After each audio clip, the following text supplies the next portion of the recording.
오늘 고린도전서 15장 우리가 부활장이라고 부르는 말씀 함께 나누면서 부활의 의미, 부활이 무엇이냐 이런 설명을 드리려고 그런 제목을 정하는 것은 아닙니다. 부활이 어떤 의미가 내게 있는가, 그리스도인에게 있어서 부활은 어떤 의미인가, 이런 내용을 함께 생각해 보려고 합니다. 1898년에 태어나서 1986년 88세를 일기로 하나님의 부르심을 받고 떠난 폴 트루니에라고 하는 기독교인 의사 선생님, 이분은 내과 의사이시고 정신학자이십니다. 스위스의 제네바의 개업 의사로 있었을 때였습니다. 그리스 여행 중에 그의 아내 넬리가 심장마비를 일으켰습니다. 그곳 의사들이 최선을 다했지만 그녀는 하나님의 부르심을 따라 세상을 떠났습니다. 죽기 전 넬리가 평화스러운 미소를 만면에 머금고 남편에게 마지막 남긴 말, 그 말이 그의 삶을 새롭게 바꾸어 놓습니다. 그 아내의 마지막 남김은 오늘 천국에 도착하면 나는 당신의 부모님, 다시 말하면 시부모님을 만날 수 있을 테니 얼마나 즐거운지 기대가 된다는 말을 남기고 떠났습니다. 마치 기차를 타고 제네바에 돌아가서 가족을 만나는 것처럼 내가 이제 막 천국에 돌아가면 시부모님을 만날 거다. 그 이야기를 듣고 트루니에는 엄마 뱃속에서부터 예배당을 늘 다닌 소위 우리 이른바 모태 신앙인이었는데 아내의 최후의 말을 듣고 내가 정말 신앙인인가를 스스로 물어보게 됩니다. 나는 아내처럼 부활을 믿고 영생을 믿을 때 지금까지 따라다니는 모든 근심과 걱정 이런 게 이게 정말 없어져야 되는데 계속 염려 근심했다는 거죠. 그리고 거기서 결정적으로 주님께 자기를 맡기는 진정한 믿음이 무엇인지를 체험하게 되고 놀라운 자유, 어떤 정치, 경제적인 부유함으로 얻어지는 자유가 아닌 참 신앙이 주는, 주님이 허락하시는 참된 자유를 만끽하게 됐습니다. 투리는 계속해서 이런 고백을 합니다. 나는 넬리와 결혼해 육체로만 부부가 되어 있던 것이 아니라 그녀의 믿음과 소망 속에 하나가 되어 있었다. 예수님께서 활동하신 내용을 담고 있는 사복음서에 많은 기적들과 활동이 있습니다. 예수님의 첫 번째 기적은 여러분이 잘 아시는 대로 갈릴리 가나의 혼인잔치에서, 그런데 여러분 저는 깜짝 놀랐습니다. 예수님이 장례식 집례를 한 적이 한 번도 없어요. 장례식장에 가면 그냥 사람을 살려놔서, 이 수준 높은 이야기를 이해하십니까? 장례식 집례를 안 하셨어요. 장례식 샘플은 중앙교회가 잘하는 것 같습니다. 근데 예수님은 장례식이 없었어요. 나인성 과부의 아들 살리셨습니다. 나사로 살리셨습니다.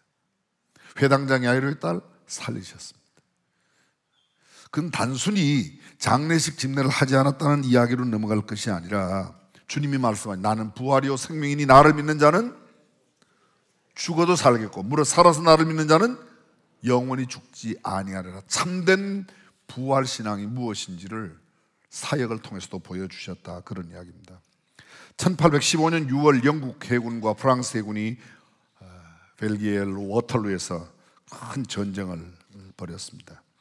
벌써 지금으로부터 210년 전 일이었기 때문에 당시 여러 가지 무선 시설이 잘 되어 있지 않아서 범선에서 보내는 신호를 해안에서 육안으로 봄으로 전세가 어떠한지를 판가름하고 소식을 알게 되었는데, 영국 국민은 해전을 치르고 있는 동안 웰링턴 장군으로부터 보내오는 전쟁의 결과에 대한 소식을 초조하게 기다리고 있었습니다. 드디어 바다에서 싸우고 있는 범선으로부터 신호가 오는 것을 발견하게 됐습니다. 그런데 안타깝게도 그 신호는 거의 전쟁에 패전하고 있다고 하는 소식이었습니다.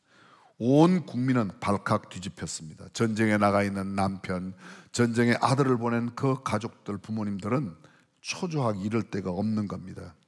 그 소식이 전해진 잠시 뒤에 바다가 전체 운무로 가득 찼습니다. 한참 지났습니다. 왕실까지 거의 통곡의 분위기 가운데 있었는데 얼마 지나고 안기가 싹 그치자 새로운 신호가 왔습니다. 그 신호는 드디어 웰링턴이 그 나폴레옹 장군과 함께 있는 모든 대적을 물리치고 크게 승리를 했다는 소식이었습니다. 영국의 모든 국민들은 길거리로 뛰쳐나왔습니다. 기쁨으로 날뛰는 사람들이 길거리를 그냥 메워 터지게 나왔습니다. 이 사건 그냥 역사적인 한 사건으로 흘려보낼 수 있지만 예수님께서 십자가에 처형되고 사흘 동안 무덤 속에 계셨던 그 기간 동안 예수님을 따랐던 제자들은 절망과 좌절로, 요한복음 21장은 말하기를 우리는 고기 잡으러 가자고, 나도 간다고 베드로마저 떠나가는 그런, 온 도성은 슬픔에 빠졌습니다. 갈릴리는 거의 죽음의 지경이었습니다. 그토록 신뢰하고 우리나라를 로마로부터 독립시킬 거라고 기대했던 예수의 죽음이 준 충격이 그렇게 컸습니다. 그런데 불과 만 이틀도 지나지 않아, 성경은 사흘이라고 말하지만 정확하게 따져보면 만 이틀도 되지 않는 시간에 예수님이 다시 부활하셨다는 소식이 이틀간의 그 흑암의 소식을 완전히 바꾸어 놓았습니다. 부활은 그렇습니다. 죽음의 세상, 흑암의 세상, 암울하고 염려와 근심과 번민이 많은 세상 가운데 살아갈지라도 참된 부활 신앙을 가진 사람들에게는 내일의 소망이 있고 희망이 있고 참된 승리가 있는 줄로 믿습니다. 오늘 성경은 이렇게 말합니다. 보라, 내가 너희에게 비밀을 말하노니 우리가 다 잠잘 것이 아니요 마지막 낮발에 순식간에 호련히 다 변화하리니. 부활을 설명하는 1년 전 부활주일, 저는 이런 설교를 했습니다. 부활은 단순히 죽었다가 살아나는 것이 아니라 변화라고. 그 구절이 이 구절입니다. 고린도전서 15장 52절, 나팔 소리가 나며 죽은 자들이 썩지 아니할 것으로 다시 살아나고 우리도 변화하리라. 단순히 죽은 사람만 살아나는 게 아니라 살아있는 우리도 뭐요? 변화한다는 겁니다. 그게 부활의 진정한 의미예요. 많은 사람들이 죽은 사람들에게만 부활이 있다고 믿어요. 근데 주님 다시 오시는 그날 아직 죽지 않은 우리도 순식간에 썩지 아니할 것으로 영원한 생명체로 변화되는 줄 믿습니다. 이 썩을 것이 반드시 썩지 아니할 것을 입겠고 이 죽을 것이 죽지 아니함을 입으리로다. 부활이란 더 이상 썩지 않고 죽지 않는 신비한 몸으로 호련히 변화되는 비밀입니다. 성탄절은 교회에만 있는 게 아닙니다. 세상 모든 종교에도 그들이 섬기는 신의 단일, 또는 아니면 이슬람 같으면 마호멧의 생일, 유교 같으면 공자의 생일, 불교는 4월 초파일 다 지키는 날이 있습니다. 그런데 그들은 다 세상을 떠나 죽음으로 끝났고 예수의 무덤은 빈 무덤으로 부활하신 것이 가장 현격한 차이인 줄 믿습니다. 오직 기독교에만 부활이 있습니다. 부활절은 오직 성경만의 진리입니다. 오직 신앙의 전유물이 부활. 우리가 믿는 예수 신앙의 가장 본질의 의미는 부활에 있다 해도 틀리지 않습니다. 부활은 죽음이 끝이 아니라는 놀라운 진리를 포함하고 있습니다. 죽으면 모든 것이 끝난다고 생각하는 일반적인 세상의 사고와 논리, 그 지식이 자살을 부추기고 세상을 혼돈 가운데로 몰아갑니다. 그러나 여러분, 자살이 문제 해결입니까? 그렇지 않습니다. 예수님은 요한복음에서 이런 말씀을 하세요. 내가 진실로 진실로 너희에게 이르노니 내 말을 듣고 또 나 보내신 이를 믿는 자는 영생을 얻었고 심판에 이르지 아니하나니 사망에서 생명으로 옮겼느니라. 진실로 진실로 너희에게 이르노니 죽은 자들이 하나님의 아들의 음성을 들을 때가 오나니 곧 이때라. 듣는 자는 살아나리라. 이를 기이 여기지 말라. 무덤 속에 있는 자가 다 그의 음성을 들을 때가 오나니. 29절, 선한 일을 행한 자는 생명의 부활로, 악한 일을 행한 자는 심판의 부활로 나오리라. 예수 믿는 사람만 부활하는 게 아니에요. 예수 안 믿고 악하게 살고 죄 짓고 살다가 그냥 죽은 사람도 부활해요. 그런데 그들의 부활은 어떤 부활로? 심판의 부활로. 우리의 부활은 어떤 부활로? 영원한 천국의 생명의 부활. 그 차이가 있는 겁니다.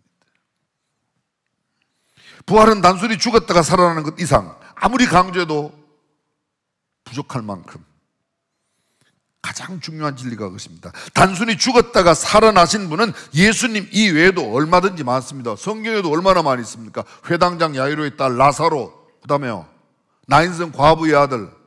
여러분 혹시 다비다라고 아십니까? 다비다? 여러분 성경에도 나와요. 사도행전 9장에 사람들이 번역하면 돌아가라, 선행과 구제가 많았어요. 근데 그가 죽었어요. 베드로가 그에게 가서 다비다야 일어나라, 손을 잡고 일어났더니 일어났어요. 다비다도 죽었다가 살아났어요. 여러분이 잘 아시는 엘리야가 사르밧 과부의 집에 갔었을 때 그 과부의 외아들이 죽었습니다. 근데 가서 그를 살렸던 엘리사 역시 마찬가지입니다. 죽었다가 살아난 사람들의 이야기가 성경 속에 많이 있습니다. 그러나 여러분, 오늘 우리가 말씀하고 있는 부활과는 약간 차이가 있습니다. 그냥 단순히 죽었다가 살아나는 사건을 부활이라고 설명하는 성경 구절도 있습니다. 그러나 우리가 말하고 있는 부활은 그 정도의 단순히 죽었다가 살아나는 것 이상의 의미가 있다는 겁니다. 히브리서 11장 35절 이하를 보겠습니다. 히브리서 11장 믿음장입니다. 믿음의 영웅들의 이야기가 있습니다. 믿음의 위인들 아벨, 에녹, 노아, 아브라함, 사라, 이삭, 야곱, 요셉, 모세, 믿음으로 홍해를 건넜던 이스라엘 사람들, 기생, 라합, 기드온, 바락, 삼손, 입다, 다윗, 사무엘, 선지자들, 내가 이런 사람들의 이야기를 하면 시간이 내게 부족하다고 히브리서 기자가 그렇게 표현합니다. 저희가 다 믿음으로 나라들을 이기도 하고 의를 행하기도 하고 약속을 받기도 하며 사자들의 입을 막기도 하며 불의 세력을 멸하기도 하며 칼날을 피하기도 하며 연약한 가운데 강하게 되기도 하며 전쟁에 용맹되어 이방 사람들의 진을 물리치기도 하며, 그 다음 35절입니다. 여자들은 자기의 죽은 자를 부활로 받기도 하며. 자기의 죽은 자를 부활로 받은 여자 누구라고요? 나인성 과부, 사르밧 과부, 이런. 그 다음 구절입니다. 또 어떤 이들은 더 좋은 부활을, 죽었던 아들의 살아남을 부활로 받기도 했다고 표현하고, 또 어떤 이들은 더 좋은 부활, 지금 우리가 말하고 있는 부활은 더 좋은 부활입니다. 여기 비교되고 있어요. 대조되고 있습니다. 부활과 더 좋은 부활. 단순히 죽었다 살아나는 걸 부활로 표현하지만 우리가 지금 말하는 부활은 그것 이상의 의미라는 것이죠. 오늘 우리가 말하는 부활은 죽지 않고 종말을 맞는 자들에게도 일어나는 변화입니다. 변화. 성경 보세요. 고린도전서 15장 52절, 나팔 소리가 나며 죽은 자들이 썩지 아니할 것으로 다시 살아나고 우리도 변화. 죽은 자들이 살아나고 아직 죽지 않고 살아있는 사람도 우리도 뭐야? 변화된다는 겁니다. 이게 뭐예요? 이게 성경이 말하고 있는 진정한 부활이라는 겁니다. 그래서 부활은 죽었다가 살아나는 사람도 부활이고, 살아있는 가운데 주님을 맞이하는 영원한 영체로 변화되는 것도 뭐예요? 부활이라는 겁니다. 근데 너무나 많이 우리가 부활을 제한적으로 생각해요. 어디까지만? 꼭 죽었다가 살아나는 요게만 제한적으로 생각합니다. 데살로니가 교회 보내는 편지 가운데 바울이 이렇게 씁니다. 형제들아, 자는 자들에 관하여는 너희가 알지 못함을 우리가 원치 않니. 자는 자, 죽은 사람이에요. 이는 소망 없는 다른 이와 같이 슬퍼하지 않게. 부활이 없는 사람은 소망 없는 사람인데, 부활이 있는 사람을 뭐라고요? 소망 있는 사람이라고. 소망 없는 사람들과 같이 우리는 슬퍼하지 않게 하기 위하여 주님께서 준비하신 부활이 있다는 거죠. 우리가 예수의 죽었다가 다시 사심을 믿을진데, 예수의 죽었다가 다시 사심 뭐야? 부활. 예수님의 부활을 믿을진데 이와 같이 예수 안에서 자는 자들도 하나님이 저와 함께 데리고 오시리라. 이미 예수 믿고 먼저 가신 분들, 그분들 예수님이 오실 때 다 데리고 오신다고. 그 다음에 주께서 호령과 천사장의 소리와 하나님의 나팔로 치니 하늘로 쫓아 강림하시리니 그리스도 안에서 죽은 자들이 먼저 일어나고, 조금 전에 설명했습니다. 그 후에 우리 살아남은 자도 저희와 함께 구름 속으로 끌어올려 공중에서 주를 영접하게 하시리니 그리하여 우리가 항상 주와 함께 있으리라. 이게 성경이 말하는 부활이고, 우리가 겪는 부활. 우리가 만약 주님 오실 때까지 죽지 않으면 이 몸이, 이 육신이 이렇게 밥 먹고 똥 싸는 이 육신이 올라가는 게 아니고 변화된 우리의 그 변화가 뭐라고요? 그게 부활이라는 거야. 아멘 좀 하세요. 꼭 땅 사라고 그럴 때만 아멘 하시지 말고. 이게 우리가 믿는 진리라면, 이게 성경이 이야기하고 있습니다. 그러므로 이 여러 말로 서로 위로하라. 세상을 예수 믿다 떠난 사람 너무 슬퍼하지 마라. 부활이 있어. 지금 이 땅에 살아가 힘들고 어렵지 않습니까? 고생이 되고 염려, 근심, 걱정 얼마나 문제가 많아요. 예수 믿는다고 문제가 싹 없어지는 게 아니잖아. 그렇죠? 아무 문제도 없고 예수 믿는 사람은 하나도 안 아프고 병원에도 갈 필요도 없고, 그럼 예수 믿는 사람들은 의사, 원장님 필요 없어요. 진짜 죄송해요, 성원장님. 근데 그렇진 않아요. 예수 믿는 사람. 그러나 육체의 질병도 있고 우리도 경제적인 문제가 있고 우리도 아픔도 있지만 소망이 있어요. 뭐 어디에? 부활의 소망이 있습니다. 아멘. 이게 그렇습니다. 독일의 화가 스텐버그가 성 베드로 성당에 사제로 있는 위고의 부탁으로 십자가에 달린 예수님의 그림을 그리게 되었습니다. 그는 부탁을 받고 그림을 얼마 동안 그리다가 중단을 했습니다. 이유인즉 그림값을 너무 싸게 준다는 거예요. 너무 교회가 좀 짜긴 하죠. 그림값을 너무 적게 준다니까 그냥 그림을 그리다 말고 말았습니다. 그는 돈을 벌기 위해서 다른 그림을 그렸습니다. 페피타라고 하는 집시를 모델로 하는 세속적인 그림, 소위 여자의 나체를 그리는 그런 그림을 그리기 시작했습니다. 어느 날 그 그림을 그리다가 잠시 쉬는 사이에 이 모델, 집시 모델 페피타가 화가 스텐버그에게 이야기를 합니다. 그리다가만 그 그림을 보면서 물었습니다. 저거 무슨 그림이에요? 그러니까 이야기합니다. 이 그림 예수님 그림이야. 십자가에 못 박혀 죽으시는 것 같은데요. 그리다가 말았으니까 그런 모습을 보고 맞습니다. 근데 무엇 때문에 그렇게 십자가에 이분이 죽었죠? 물었어요. 이 페피타가 물으니까 예수님에 대해서 전혀 아는 바가 없던 그 집시가 그렇게 묻자 이 스텐버그가 예수님 이야기를 아주 간단하게 들려주었습니다. 그분은 유대 땅 베들레헴에 나신 분이고 많은 병자를 고치시고 또 특별히 죄인들의 죄를 사해 주시기 위해서 십자가상에 죽으셨다. 근데 그 이야기를 듣는데 이 자기의 몸을 팔아 모델이 되고 하는 이 페피타가 갑자기 눈물을 철철 흘리는 거예요. 너무 슬퍼하는 거예요. 그래서 설명을 하던 이분이 놀랐어요. 아니 예수님이 십자가에 죽었다는 소식 듣고 이렇게 슬퍼하냐? 슬퍼하지 마세요. 울지 마세요. 그분은 돌아가셨다가 사흘 만에 살아나셨어요. 그랬더니 갑자기 확 밝아지더라는 겁니다. 야, 부활의 소식이 페피타에게 이렇게 큰 영향을 끼친다? 그는 굉장히 사실 충격을 받은 것은 이 그림을 그리는 스텐버그였습니다. 그렇지. 돈이 문제가 아니고 난 돈 적게 준다고 이 그림을 그리지 않았는데 그림을 그려야지. 그림을 다 그렸습니다. 정말로 예수님이 다시 살아났냐고 물으면서 그렇게 변화된 이 여인을 보고 이렇게 변한 이 스텐버그가 그림을 다 마쳤습니다. 스텐버그 이 그림이 그 후에 굉장한 영향을 끼칩니다. 교회사의 빛나리만큼. 어떤 날 여행 중에 있던 한 19살 청년이 이 그림을 바라보게 되죠.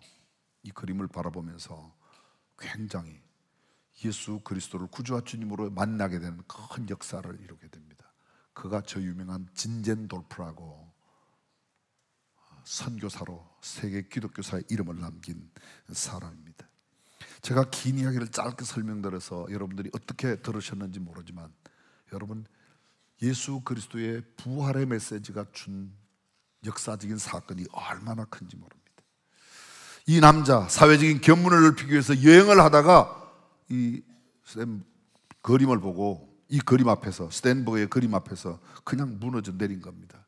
전생애를 다 그분을 위해 드리기로 헌신하고 백작에 자기도 버리고 선교사로 그의 일생을 드리게 되죠. 사랑하는 성도 여러분, 부활의 주님을 만난 사람, 부활의 신앙을 가지고 살아가는 사람들은 삶의 변화가 있는 줄로 믿습니다. 저는 이거를 읽다가 이렇게 생각해서 나는 이런 변화가 내게 있는가? 이 부활 신앙을 갖고 있는 우리 중앙 가족들은 지금 어떤 변화된 삶을 살고 있는가? 2차 세계대전이 한창이던 1943년 1월 22일이었습니다. 뉴욕항을 떠나 연합군 병력 수송선 도체스토가 904명을 태우고 북으로 항해를 했습니다. 항해 12일 만인 그해 2월 3일 독일 잠수함 도체스토에 접근하여 어뢰를 발사했습니다. 어뢰를 맞은 도체스토는 얼마 되지 않아 물에 잠기기 시작했습니다. 물이 점점 들어옵니다. 배는 아수라장이 되었습니다. 병사들은 서로 붙잡고 울부짖었습니다. 그 와중에 4명의 군목들이 함께 있었는데 904명 가운데 4명이 군목이었습니다. 침착하게 구명조끼를 나눠주며 병사들을 구명정 타는 곳으로 안내했습니다. 이제 더 이상 나누어 줄 구명정이 없게 되었을 때 군목 클라크 폴링 중위가 한 병사를 정말 거의 초죽음이 되어 있는 안색이 변한 병사를 붙들고 묻습니다. 자네 예수 믿는가? 아니요. 군목은 자기가 입고 있던 구명조끼를 벗어주면서 말합니다. 나는 예수를 믿으니 지금 여기서 떠난다고 해도 조금 뒤면 우리 주님과 함께 천국에 갈 거야.